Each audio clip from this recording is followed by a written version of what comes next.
Hello, this is Stefano with Stefano's Espresso Care. I'll be showing you how to completely gut an Elektra Semiautomatica, Microcasa Semiautomatica, so you can get to the point of replacing the heating element. The machine is now upside down, obviously, but we'll have to start from the top and loosen a couple of components and fitting, and I'll be showing you that to start. Stand by, please. Okay, the first two things that needs to happen is to loosen the fitting of the water line that brings water into the heating exchanger, which is this fitting down here. It is a 12 millimeter. And then with a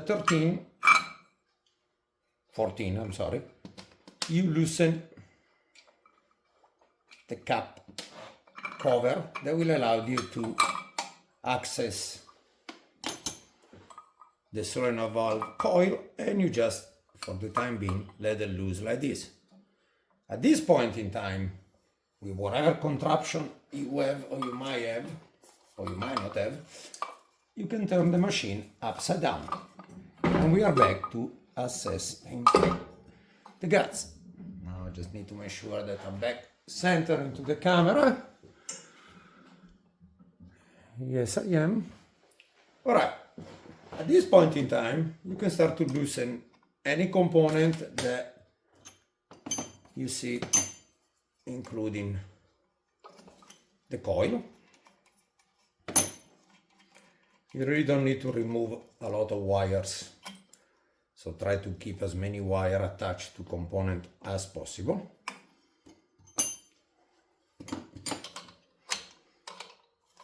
The pressure stud needs to be removed. The pump is attached with a screw at the base, so we didn't intentionally loosen it yet because we want access to this fitting first, and we want to loosen this fitting on the pump. This is a since 2005 version, so there will be only one stainless steel hose like that. At this point in time, with a flat blade, you can actually access the pump, and it's not necessary to remove the pump for the guts. So if you are not replacing also the pump can just stay there. The only consideration is that you need to disconnect the two wires where the pump is connected.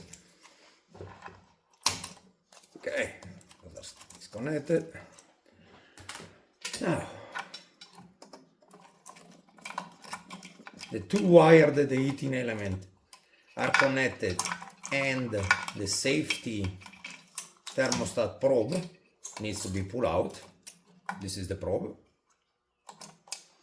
Out of the way. And these two wires, sometimes you can access them directly from here. Sometimes you need to fight a little bit to get to them. So we are trying to get them. When they're brittle like this, of course, as a sign of overheating, they get replaced anyway, so we don't worry if they get damaged even further. When they're not overheated, of course, they will come out a lot easier. Okay, at this point in time, we have still the solenoid valve line attached to it, and you can loosen it there. Oops, wrong wrench. That one is a 12 as well.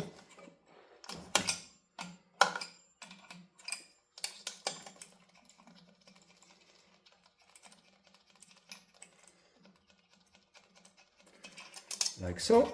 This is loose because of course that was attached to the heating exchanger pipe.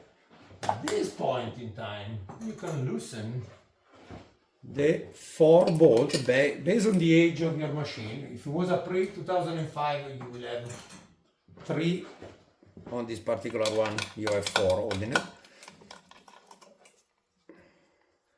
I'm doing it by hand because because I guess I don't want to consume the battery of my power tool. Not sure. I guess I didn't prepare myself the socket near me, that's why. Plus, it's more real without a power tool.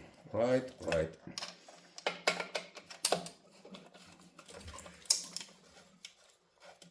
Okay.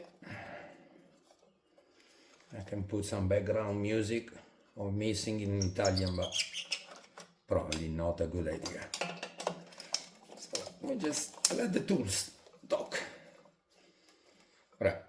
So 4 of these screws, bolts, to be determined still, will have 3 of them will have a washer and a Teflon spacer.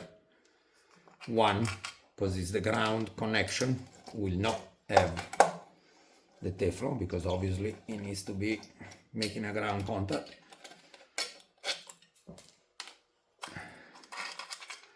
And that's the one with the ground. Can stay there sometime, it will not come out of our way. Okay, at this point in time, you might need to do a little walking, but sometimes not. The pipe of the water line sometimes is in the way, so you have to jiggle a little bit like this. Of course, make sure that you have your other piece out of the way. So I'm trying to do this, of course, as keeping everything in the camera. Okay, the base is removed.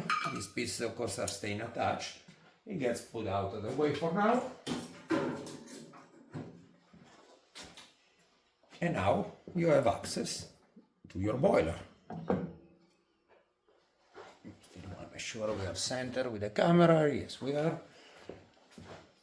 You have a spacer. You have the 5 screws. 4. Oh, and of course this one is being abused and will not come out easily. Might have to result in an impact driver, but start to put all the weight on it. So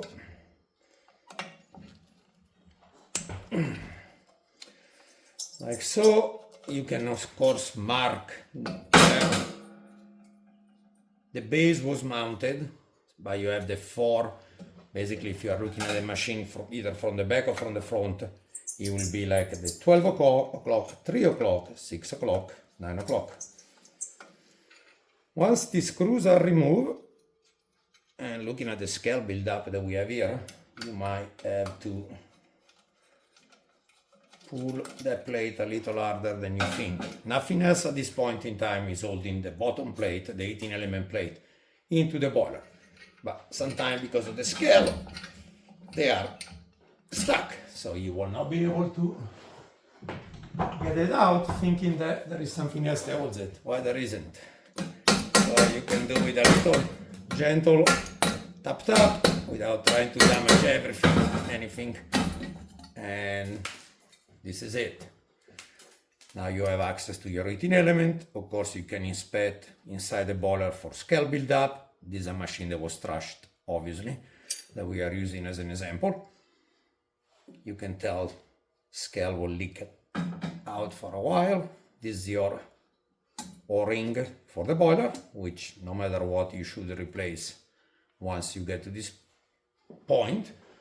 Check inside your heat exchanger, scale build up, etc., etc. This is the job of removing a heating element from an Elektra Semiautomatica since 2005. Thank you for watching.